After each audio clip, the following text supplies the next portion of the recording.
నమస్తే, welcome to SRK news. ఈనాటి వార్తా విశేషాలు.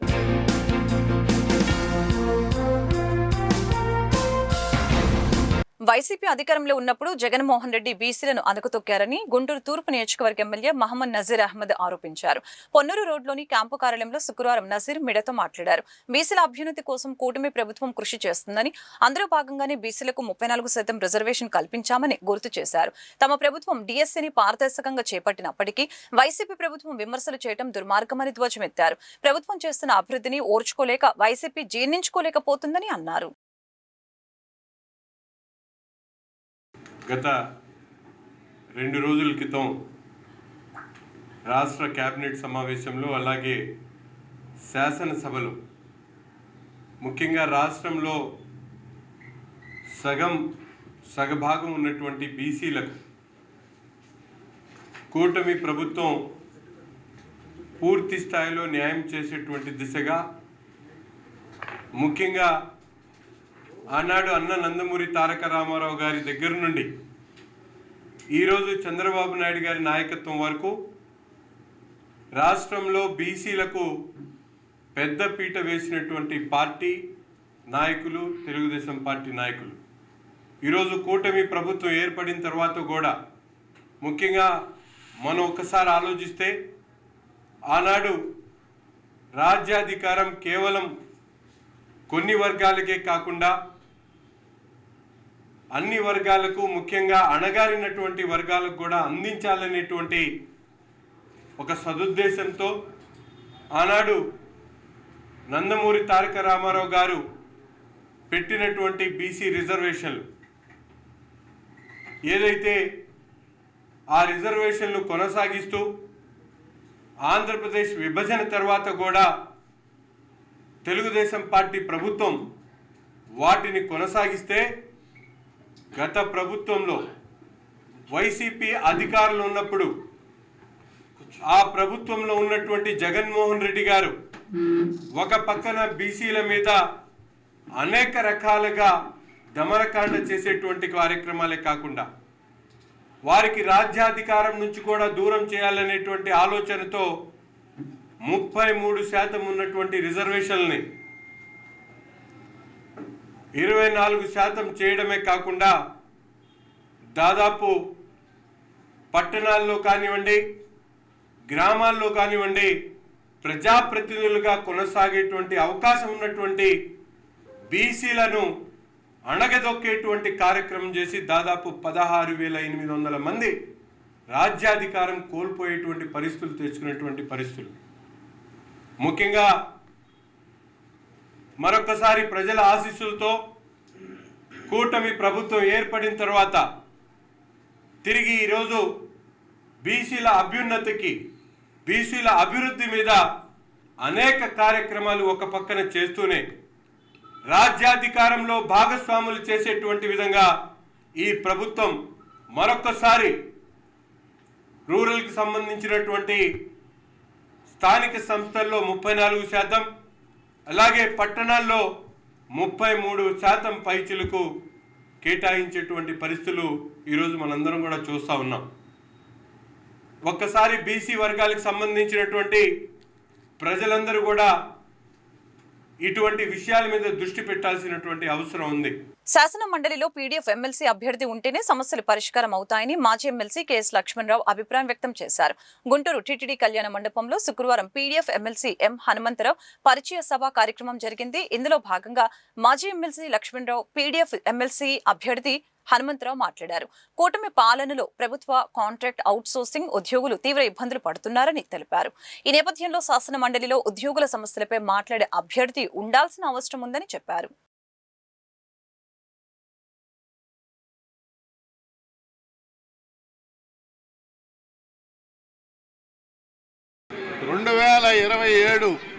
మార్చిలో శాసన మండలికి కృష్ణా, గుంటూరు ఉమ్మడి జిల్లాల ఉపాధ్యాయ నియోజకవర్గ అభ్యర్థిగా, యూటీఎఫ్ ఇతర అధ్యాపక ఉపాధ్యాయ సంఘాలు బలపరిచిన అభ్యర్థిగా ఎం హనుమంతరావుని ఈరోజు మేము పరిచయం చేస్తూ ఉన్నాం. 2007లో శాసన మండలి తిరిగి పునరుద్ధరించిన తర్వాత పీడీఎఫ్ ప్రోగ్రెసివ్ డెమోక్రటిక్ ఫ్రంట్ ఏర్పడి ఇప్పటికి 14 మంది ఎమ్మెల్సీలుగా పనిచేశాం. నిరంతరం ఉద్యోగులు, ఉపాధ్యాయులు, పెన్షనర్లు, రైతాంగం, నిరుద్యోగులు, యువకులు, మహిళలు అందరి సమస్యల మీద గత 19 ఏళ్లుగా శాసనమండలిలో నిరంతరం పనిచేశాం, నిజాయితీగా పనిచేశాం. అంతేకాకుండా విద్యారంగాన్ని రక్షించుకోవాలి, ప్రభుత్వ విద్యారంగ పరిరక్షణ ఇవాళ ప్రధాన ధ్యేయంగా మేము ముందుకెళ్తా ఉన్నాం. ముఖ్యంగా ఉద్యోగులు, ఉపాధ్యాయులు, పెన్షనర్లు అనేక సమస్యలు ఎదుర్కొంటున్నారు. కూటమి ప్రభుత్వం వచ్చాక కూడా ఆ సమస్యలను పరిష్కరించలేదు. ఇవాళ ఉపాధ్యాయులు టెట్ సమస్య ఎదుర్కొంటూ ఉంటున్నారు, సిపిఎస్ రద్దు సమస్య ఎదుర్కొంటూ ఉన్నారు, 12వ వేతన సంఘంకి సంబంధించిన సమస్యలు ఎదుర్కొంటున్నారు. ఇలాంటి సమస్యల పరిష్కారం కావాలంటే ఖచ్చితంగా పీడిఎఫ్ బలపరిచినటువంటి అభ్యర్థి గెలిచి శాసనమండలిలో ఉండవలసిన అవసరం ఉంది.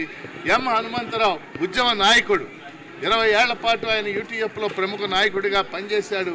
ఆయన అభ్యర్థిత్వాన్ని మేమందరూ బలపరుస్తూ ఆయన గెలిపించవలసిందిగా హృదయపూర్వకంగా కోరుతా ఉన్నాం. ఖచ్చితంగా, ఎందుకంటే 2007లో శాసనమండలి ఏర్పడినప్పుడు ఆ రోజు నేను ఉన్నాను.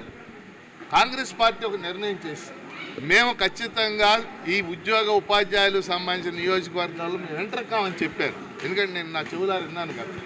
కానీ ఈ రోజున 2 ప్రాంతీయ పార్టీలు కూడా ఏదైనా మాకే కావాలి, రాజకీయ పార్టీ అనగానే వాళ్ళు ఒక పెద్ద శక్తి ఉంటుంది వాళ్ళందరికీ, మనందరికీ తెలిసిన విషయం. ఏదేమైనా అది వాళ్ళు ఆలోచించుకోవాల్సినటువంటి విషయం, వాళ్ళకి హక్కు ఉంది, పోటీ చేసే హక్కును మనం కాదనలేదు. కానీ ఉద్యోగులు, ఉపాధ్యాయులు వీళ్ళకి ఒక ప్రాతినిధ్యం ఉండాలి, వాళ్ళ సమస్యలు ప్రాతినిధ్యం చేయడానికి ఇప్పటికైనా వాళ్ళు ఆలోచించుకోవాలని చెప్పేసి కోరుతున్నాం. ఏదేమైనా ఎవరు పోటీ చేసినా మాకున్నటువంటి నమ్మకం, మాకున్నటువంటి అనుబంధం ఈ ఉపాధ్యాయులతో, కాంట్రాక్ట్ అవుట్సోర్సింగ్ ఉద్యోగులతో ఉన్న అనుబంధం దృష్ట్యా ఖచ్చితంగా గెలుస్తామని మేము విశ్వసిస్తున్నాం. 2027 జరిగేటువంటి శాసన మండలి ఉపాధ్యాయ నియోజకవర్గానికి సంబంధించి యూటీఎఫ్తో పాటు అనేక ఉపాధ్యాయ అధ్యాపక సంఘాలు బలపరిచినటువంటి పీడిఎఫ్ ఉద్యమ అభ్యర్థిగా నేను పోటీ చేస్తా ఉన్నాను. గత 28 సంవత్సరాల నుంచి గుంటూరు జిల్లాలో అనేక ఉపాధ్యాయ సమస్యలు కానీ, విద్యారంగ సమస్యలు కానీ, సిపిఎస్ సాధన కోసం జరిగేటువంటి అనేక పోరాట కార్యక్రమాల్లో ప్రత్యక్షంగా పాల్గొని అనేక ఉత్తర్వులు సాధించినటువంటి ఉంది.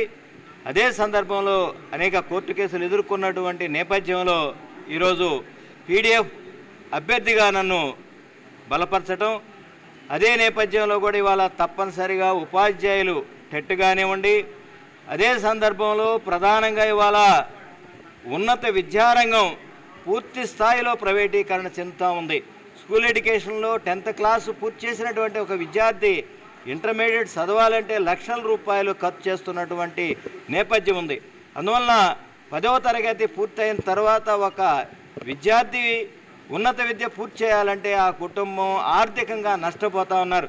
అందువల్ల ఉన్నత విద్యారంగం కూడా ప్రభుత్వ పర్యవేక్షణలో ఉన్నప్పుడు మాత్రమే ఈ రూపంలో పేద, బడుగు, బలహీన వర్గాలకి విద్య అందుతుందనేటువంటి పీడిఎఫ్ ఆశయం ఏదైతే ఉందో ఆశయాన్ని తప్పనిసరిగా ముందుకు తీసుకెళ్లేటువంటి ప్రయత్నం చేస్తామని, ఆ రూపంలో కృష్ణా, గుంటూరు జిల్లాలో ఉన్నటువంటి ఉద్యమ సంఘాలన్నీ కూడా నాకు మద్దతిస్తూ ఉన్నాయి.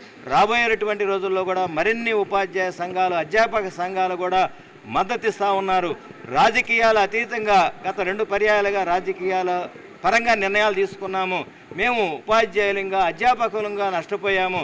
అటువంటి పొరపాటు జరగకుండా మేము ఒక ఉద్యమ అభ్యర్థిని గెలిపించుకుంటే అందుబాటులో ఉండేటువంటి పీడిఎఫ్ అభ్యర్థి ఉండాలి అనేటువంటి అధ్యాపకులు, ఉపాధ్యాయులు కోరుకున్నటువంటి నేపథ్యంలోనే నేను పీడిఎఫ్ అభ్యర్థిగా పోటీ చేస్తున్నాను.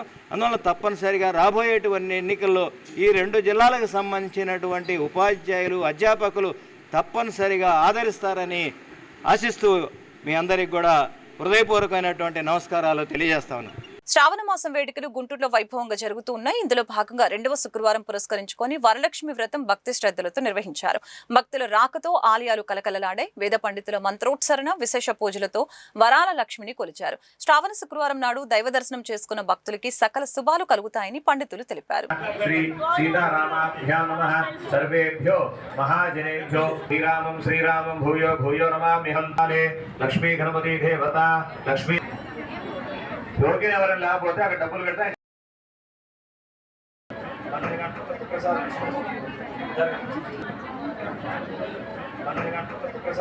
ఇస్తారు.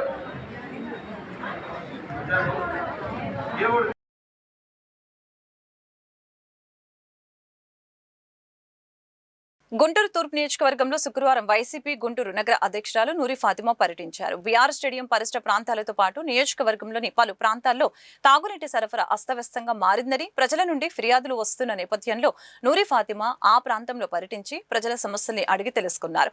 ప్రజలకు మెరుగైన మౌలిక వసతులు కల్పించడంలో కూటమి ప్రభుత్వం తీవ్రంగా విఫలమైందని ఈ సందర్భంగా నూరి ఫాతిమా విమర్శించారు.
ఈ నెల 23న శంకర కంటి ఆసుపత్రి ఆధ్వర్యంలో ఉచిత మెగా కంటి వైద్య శిబిరాన్ని నిర్వహిస్తున్నట్లు ఎమ్మెల్యే నజీర్ తెలిపారు. పొన్నూరు రోడ్లోని క్యాంపు కార్యాలయంలో వైద్య శిబిరానికి సంబంధించిన పోస్టర్ ని శుక్రవారం నజీర్ ఆవిష్కరించారు. ఉదయం 9 గంటల నుంచి మధ్యాహ్నం 3 గంటల వరకు పొన్నూరు రోడ్లోని అంజుమన్ స్కూల్లో ఈ శిబిరం జరుగుతుందని చెప్పారు. నియోజకవర్గ ప్రజలు ఈ అవకాశాన్ని ప్రజలు సద్వినియోగం చేసుకోవాలని నజీర్ పిలుపునిచ్చారు.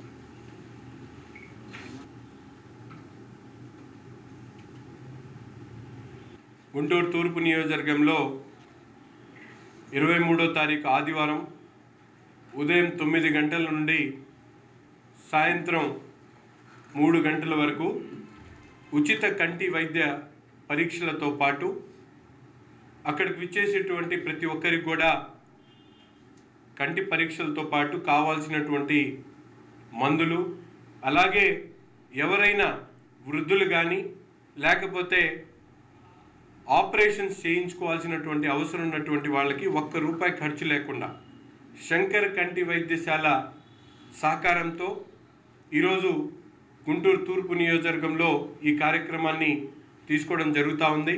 తప్పకుండా నగరంలో ఉన్నటువంటి ప్రతి ఒక్కళ్ళు కూడా కంటి పరీక్షలు చేయించుకోవాలనేటువంటి ఆలోచన ఉన్నటువంటి వాళ్ళ దగ్గర నుండి కావాల్సినటువంటి మందులు, అలాగే ఆపరేషన్స్ శస్త్రచికిత్సలు చేయించుకోవాలనేటువంటి ఆలోచన కలిగినటువంటి వాళ్ళందరికీ కూడా రావడానికి పోవడానికి అయ్యేటువంటి ఖర్చుతో పాటు ₹1 ఖర్చు లేకుండా ఈ కార్యక్రమాన్ని ఏర్పాటు చేయడం జరుగుతూ ఉంది.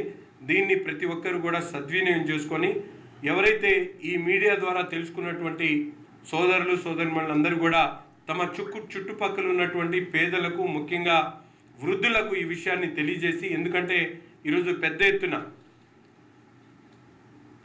ఈ కంటి వైద్య పరీక్షలు చేయించుకోవడానికి పెద్దవారు ఇబ్బంది పడుతున్నటువంటి పరిస్థితున్నాయి. వాళ్ళకి ఈ సమాచారాన్ని అందించి ఆదివారం జరగబోయేటువంటి ఈ ఉచిత వైద్య కంటి పరీక్షల ఇదైతే క్యాంప్ ఉందో దాన్ని ప్రతి ఒక్కరికి కూడా తీసుకొని రావాలని చెప్పి కోరుతూ, దీన్ని పెద్ద ఎత్తున మీడియా సోదరులు కూడా ప్రజలకు తెలియజేసేటువంటి విధంగా టెలికాస్ట్ చేయాలని చెప్పి కోరుకుంటూ ప్రతి ఒక్కరు కూడా సద్వినియోగం చేసుకోవాలని చెప్పి కోరుతా ఉన్నాం. మాజీ ఎమ్మెల్యే మహమ్మద్ ముస్తఫాపై కక్షతో అక్రమ కేసులు నమోదు చేశారని వైఎస్ఆర్ కాంగ్రెస్ పార్టీ గుంటూరు జిల్లా ఉపాధ్యక్షులు సందేటి రాజేష్ మండిపడ్డారు. ముస్తఫాకు బెయిల్ మంజూరు కావాలని కోరుతూ శుక్రవారం పాత బస్టాండ్ సమీపంలోని మత్తయ్య చర్చిలో ప్రత్యేక ప్రార్థన నిర్వహించారు. ఈ సందర్భంగా వైఎస్ఆర్ కాంగ్రెస్ పార్టీ ఎస్ఎస్ఎల్ నాయకులు మాట్లాడారు. వ్యాపార లావాదేవీలను ఆసరాగా చేసుకుని అక్రమ కేసు పెట్టడం దుర్మార్గమని దుయ్యపట్టారు. భగవంతుడి ఆశస్సులు దీవెనలతో త్వరగా బెయిల్ మంజూరు కావాలని ఆకాంక్షించారు. వైసీపీ నాయకులు అంబేద్కర్, దూపాటి సాల్మాన్, జ్యోతిబాబు, దూపాటి వంశీ, ఇర్మియా, అనిల్ తదితరులు ప్రార్థనలో పాల్గొన్నారు.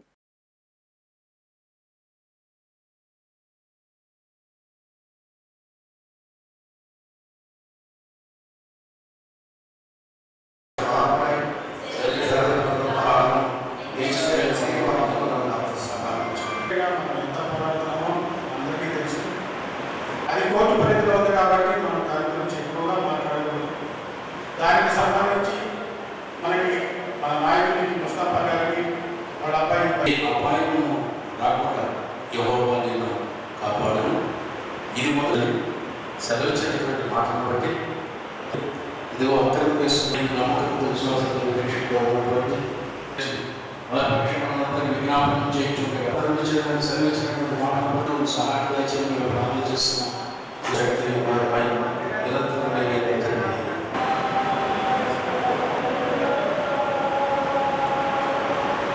పాస్టర్ గారి దగ్గరికి వచ్చి ప్రేయర్ చేసుకున్న సందర్భం ఏమిటంటే, మన మాజీ ఎమ్మెల్యే గౌరవనీయులు మొహమ్మద్ ముస్తఫా గారు అక్రమమైన కేసులో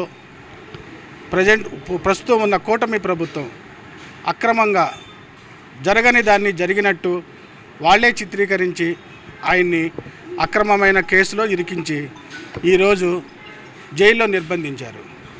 అయితే ఆ విషయం మీద పోరాడాము. ఇప్పుడు కోర్టు పరిధిలోకి వచ్చింది. కోర్టు పరిధిలో న్యాయం ఉంటుంది అని మాకు గట్టి నమ్మకం ఉంది.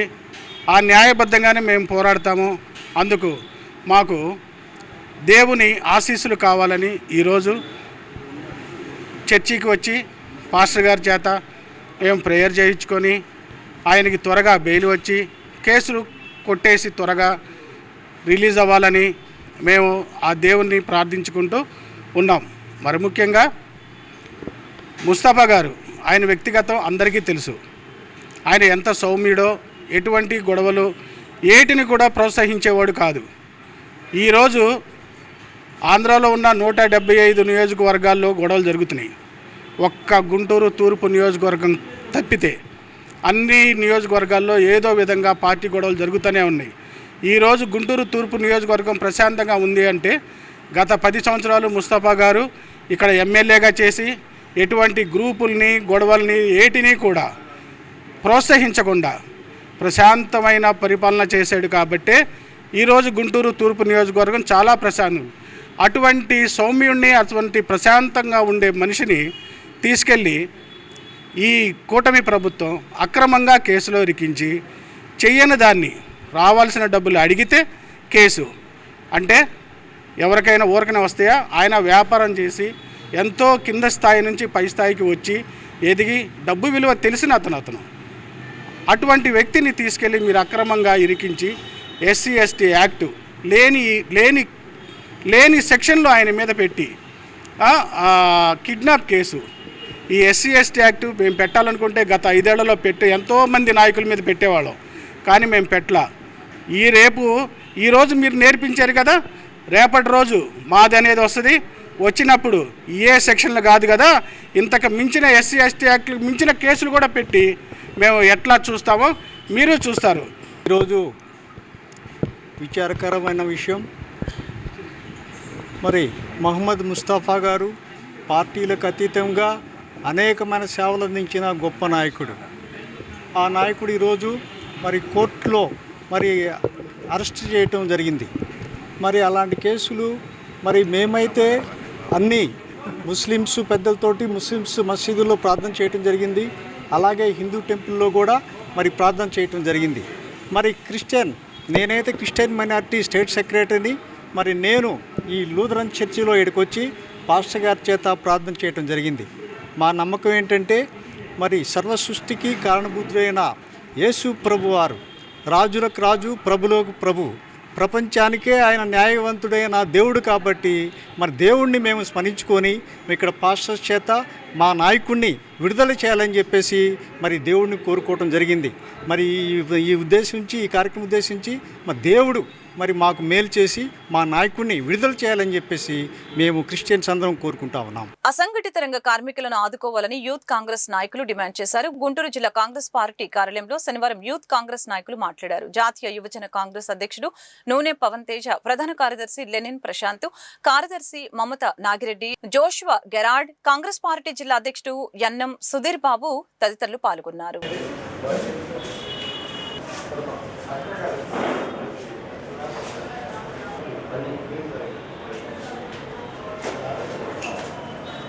ఈరోజు జాతీయ యువజన కాంగ్రెస్ ఆధ్వర్యంలో better cities better cities urban campaign, urban cities campaign అనే నినాదంతో దేశవ్యాప్తంగా మరి నగరంలో ఉన్నటువంటి పౌర సమస్యల పరిష్కారం కోసం ఈ యొక్క కార్యక్రమాన్ని తీసుకోవడం జరిగింది. ఈ యొక్క కార్యక్రమం యొక్క ముఖ్య ఉద్దేశం మరి భారత రాజ్యాంగం ప్రసాదించిన ప్రతి ఒక్కరూ గౌరవంగా బతికే హక్కును, స్వేచ్ఛగా బతికే హక్కును, సమానత్వంతో బతికే హక్కును కల్పించిన రాజ్యాంగ హక్కుల్ని మరి ఈ ప్రభుత్వాలు, ఈ కార్పొరేట్ కంపెనీలు కాలరాస్తున్నాయని, మరి దేశంలో ఇప్పుడు కొత్తగా టెక్నాలజీ ఆధారంగా ఉన్నటువంటి స్విగ్గీ, జొమాటో, మరి ఓలా, ఊబర్ లాంటి కంపెనీలు మరి రైడర్స్ దగ్గర కమిషన్ల పేరు మీద దోచుకుంటున్నాయి. మరి వాళ్ళకి సరైన బెనిఫిట్స్ ఇవ్వకుండా, పిఎఫ్ లాంటివి ఇవ్వకుండా, ఈఎస్ఐ లాంటివి ఇవ్వకుండా, హెల్త్ ఇన్సూరెన్స్ ఇవ్వకుండా వాళ్ళు మరి వారి శ్రమను దోచుకుంటూ ఉన్నారు. ఇవే కాకుండా డొమెస్టిక్ వర్కర్సు, మరి ఇళ్లల్లో పనిచేసేటువంటి కార్మికులు కానివ్వండి, సెక్యూరిటీ గార్డులు కానివ్వండి, ఆటో వాలాలు కానివ్వండి, రిక్షా వాలాలు కానివ్వండి, ఇలా అనేక రంగంలో ఉన్నటువంటి అసంఘటిత రంగంలో ఉన్నటువంటి కార్మికుల వాళ్ళ హక్కులకి పరిరక్షణ కోసం, వారి హక్కుల సమస్యల పరిష్కారం కోసం ఈ యొక్క కార్యక్రమాన్ని తీసుకోవడం జరిగింది. ఈ కార్యక్రమం ముఖ్యంగా ఆంధ్రప్రదేశ్లో 5 జిల్లాలని జాతీయ యువజన కాంగ్రెస్ సెలెక్ట్ చేయడం జరిగింది. This press conference is for launch of Better City campaign, which is a bigger, greater initiative with a vision taken by the Indian Youth Congress. So Indian Youth Congress have taken this Better City campaign, and now as a part of that extension we are launching today Better City campaign here in Guntur city. With this we are intended to go into the public, understand the challenges, day-to-day life, whatever the problems they are facing, to know their problem, to understand their problem, and whatever the concerns and challenges they are facing, to presenting it to the concerned authorities, and then also working on the solutions to solve their problems. So this is, we are going to act as a bridge. Every Indian Youth Congress Karyakarta will work on the field and we will meet the public, because in Indian Constitution, as per the Article 14, 19 and 21, every citizen is having equal rights, equal opportunities as our fundamental rights, and also live with dignity. So this is our motto which we are going to take to the public, and that is how we are going to solve their issues, because we believe in that a better city is not only when we can find the infrastructure to be fabulous, but also to understand the problems. Indian Youth Congress has launched the Better Cities campaign, and we are going across 100 cities in India. So today we are launching in Guntur. So every street and every public, every particular person of the society is important, and every problem is unique. So we are reaching out to every citizen and we are trying to identify their problems, what problems they face in their own streets. So some face shortage of electricity, shortage of drinking water. In some places there is no proper primary, secondary healthcare systems, government hospitals.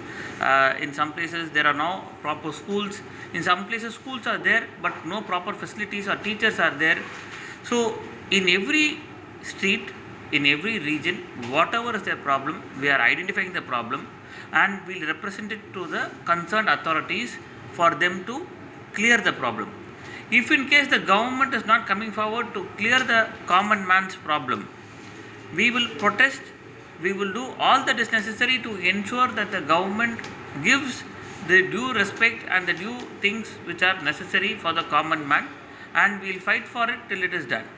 So it is not only to a particular street, it is not only to places for the highways, for the roadways. For gig workers, whatever problems they are facing, we are going to give a voice for them.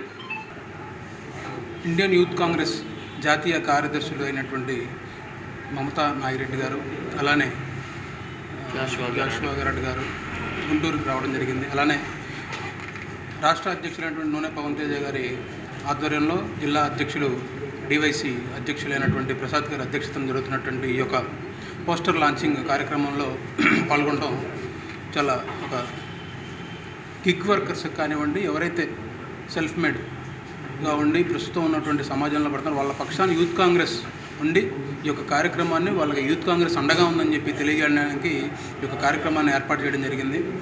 అలాగే youth Congress ఈ యొక్క ప్రోగ్రామ్ని ఎందుకు ప్రతిష్టాత్మకంగా తీసుకుందంటే, ఎంతోమంది డిగ్రీలు complete చేసుకొని మంచి చదువుకొని ఎటువంటి ఉద్యోగాలు లేక నిరుద్యోగులుగా తిరుగుతూ ఎటువైపు వెళ్ళాలో ఎక్కడికి వెళ్ళి ఏం చేయాలో తెలియక ఈ ఆటో డ్రైవింగ్ కానివ్వండి, లేకపోతే గిగ్ వర్క్ సంబంధించినటువంటి జొమాటో, తర్వాత ర్యాపిడో, ఓలా, ఊబర్ ఇట్లాంటివి ఏవైతే డ్రైవింగ్కి సంబంధించినటువంటి ఈ పనుల్లో వాళ్ళు ఇన్వాల్వ్ అయ్యి వారి యొక్క కష్టాన్ని, అంటే ఎంత కష్టపడుతున్నాము, ఎంత సంపాదిస్తున్నాము అనేది కూడా తెలియకుండా, అంటే వాళ్ళ పనికి కానీ వాళ్ళ యొక్క జాబ్కి కానీ ఎటువంటి అష్యూరెన్స్ లేకుండా చేస్తున్నారు. దానికి సంబంధించి ఏదైతే స్ట్రీట్ వెండర్స్ యాక్ట్కి సంబంధించినటువంటి దాంట్లో కూడా కొన్ని అమెండ్మెంట్స్ చేయాల్సి ఉంది దీనికి సంబంధించి. కాబట్టి వాళ్ళకు కూడా హెల్త్ స్కీమ్స్ కానివ్వండి, ఇన్సూరెన్స్ కానివ్వండి, తర్వాత వాళ్ళకి సంబంధించి ఏదైతే ఆ పని ఒత్తిడికి సంబంధించి మినిమం వేజెస్ యాక్ట్కి సంబంధించి కానివ్వండి, లేకపోతే ఎంప్లాయీస్ కాంపెన్సేషన్ గురించి కానివ్వండి, వీటన్నిటి గురించి ఆలోచించాల్సినటువంటి అవసరం ఎంతైనా ఉంది ఇప్పుడున్నటువంటి పరిస్థితుల్లో. కాబట్టి యూత్ కాంగ్రెస్ వాళ్ళు దాన్ని ప్రతిష్టాత్మకంగా తీసుకొని వారందరి తరపున నుంచొని పోరాడడానికి ఈ యొక్క కార్యక్రమాన్ని మొదలుపెట్టారు. కాబట్టి గుంటూరు జిల్లాకు సంబంధించి వారికి ఎటువంటి సహాయ సహకారాలు మా నుంచి యూత్ కాంగ్రెస్ వాళ్ళుగా ఉన్నా కానీ మేము వాళ్ళకి సపోర్ట్ చేస్తామని చెప్పి తెలియజేసుకుంటున్నాం. ఈ వార్తలు ఇంతటితో సమాప్తం. మరొక బులెటిన్లో మళ్ళీ కలుద్దాం. నమస్కారం.